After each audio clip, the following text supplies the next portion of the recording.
مشائخ ان کی خانقاہوں میں جو لوگ آتے تھے اور ان کے پاس وقت گزارتے تھے وہ بھی تو یہی کام کرتے تھے. مشائخ چشت سبق کہتے ہیں اللہ حاضری اللہ ناظری اللہ معی. اللہ حاضر ہے، اللہ مجھے دیکھتا ہے، اللہ میرے ساتھ ہے. تو مقصود تو وہی ہے. تو یہ جو سبق سکھائے گئے ان کا بنیادی مقصد کیا تھا کہ دل میں اللہ تعالی کے استحضار کو پیدا کر دینا. جب یہ استحضار پیدا ہو گیا پھر انسان گناہ نہیں کر سکتا، پھر گناہوں سے جان چھوٹ جاتی ہے، پھر گناہ کی طرف آنکھ اٹھا کے بھی نہیں دیکھتا انسان. ایسے اس کے دل کی کیفیت ہو جاتی ہے. چنانچہ ایک بزرگ تھے تو ان کے پاس ایک نوجوان آئے اور انہوں نے دوسرے دن ہی ان کو خلافت دے دی. بہاؤدین زکریہ ملتانی رحمت اللہ علیہ ہمارے قریب میں ایک بزرگ گزرے ہیں، بہت بڑے بزرگوں میں سے. تو جب ان کو خلافت مل گئی تو باقی جو وہاں پرانے رہنے والے لوگ تھے ان کو عجیب لگا. تو ان میں سے ایک دو نے حضرت سے بات کہی کہ حضرت ہمیں تو اتنے سال گزر گئے یہاں آئے ہوئے، ہم پر تو یہ رحمت کی نظر نہ اٹھی، اور وہ تو 2 دن پہلے آیا اور اس کے اوپر اتنی مہربانی. حضرت ہم بھی تو پڑے ہیں راہوں میں. جب اس نے یہ بات کی تو شیخ نے کہا کہ اچھا میں تمہیں اس کا جواب کسی وقت سمجھاؤں گا. اب 2-4 دن گزر گئے تو کرنے والے بھی بات بھول گئے تھے. اللہ کی شان کے مہمان آ گئے اور ان کے لیے مرغی ذبح ہونی تھی، چند مرغیاں. تو حضرت نے وہ معترضین جو تھے نا ان کو بلایا اور ان کو مرغی بھی دی اور ان کو چھری بھی دی، اور اس بندے کو بھی دی مرغی اور چھری. اور ان 4-5 جو بھی تھے ان کو کہا بھئی جاؤ ان کو ایسی جگہ ذبح کر کے لاؤ جہاں کوئی نہ دیکھتا. وہ لوگ گئے، کوئی دیوار کے پیچھے بیٹھ کے ذبح کر رہا ہے، کوئی درخت کے پیچھے بیٹھ کے ذبح کر رہا ہے، سب ذبح کر کے لے آئے. تھوڑی دیر کے بعد وہ نوجوان آیا تو دیکھا کہ مرغی بھی زندہ ہے اور آنکھوں میں آنسو بھی ہے. تو شیخ نے پوچھا کیا ہوا؟ حضرت آپ نے شرط لگائی تھی ایسی جگہ ذبح کرو جہاں کوئی نہ دیکھتا ہو. میں جہاں بھی گیا میرا پروردگار مجھے دیکھ رہا تھا.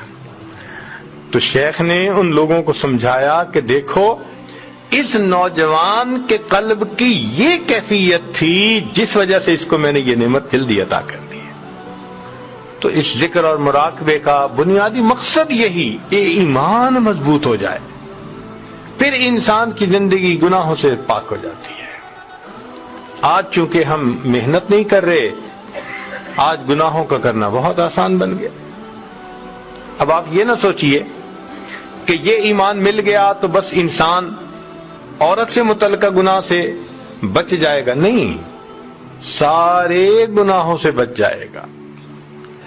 ہر گناہ سے نہ دھوکہ دے گا، نہ جھوٹ بولے گا، نہ کسی کا برا سوچے گا، اس لیے کہ اس کو پتا ہوگا کہ جو میں سوچ رہا ہوں، جو میں کر رہا ہوں، میرا رب مجھے دیکھتا بھی ہے اور جانتا بھی ہے.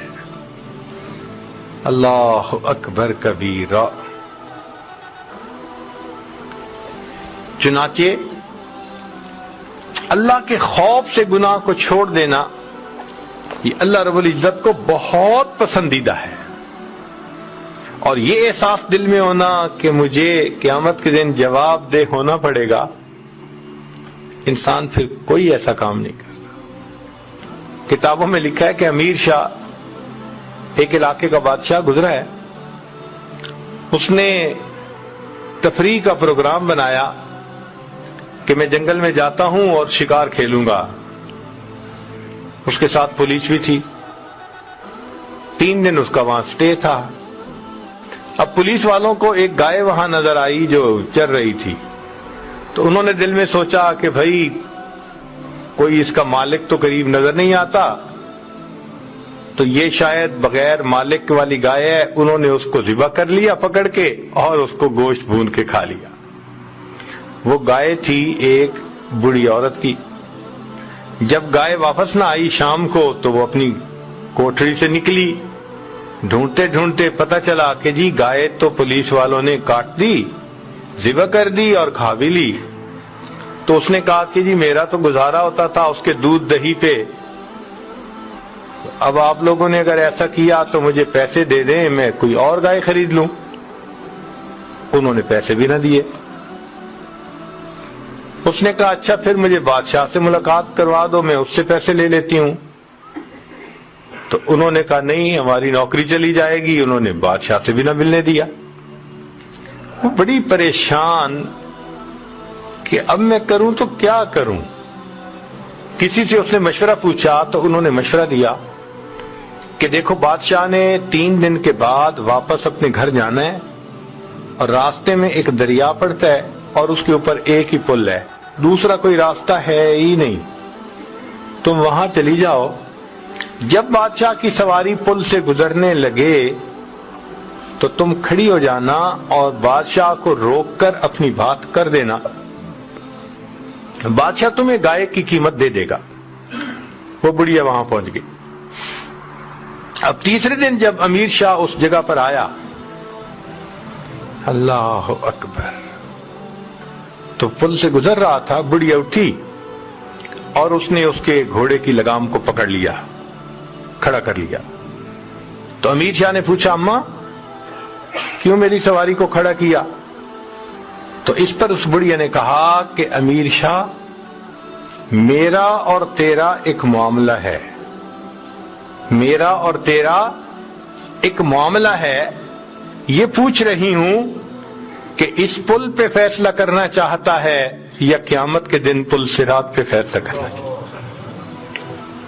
کہتے ہیں جب بڑھیا نے یہ بات کی، امیر شاہ کانپ گیا، نیچے اترا، اماں کیا بات ہے؟ اس نے پورا واقعہ سنایا۔